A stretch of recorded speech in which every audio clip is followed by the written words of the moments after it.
ulit yung baby. Si Kapon. Masakit no. Dalawa legs mo masakit. Tapos parang masakit din yung tummy mo Kapon. Kasi tuwing hahawakan ko. You're like that. Remember mo? Pero nga ba ng sleep mo? 8 pa lang kagabi, sleeping ka na. Tapos kaninang morning, dahil naggamot ikaw, nagising ka namin, no? Pero kung di kami ginising, tulog ka pa nun, no? Ano, sure ako nun, tulog ka pa.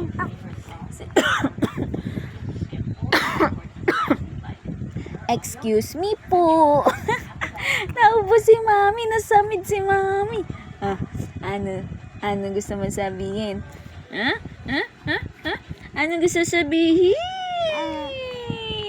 Ang chubby-chubby.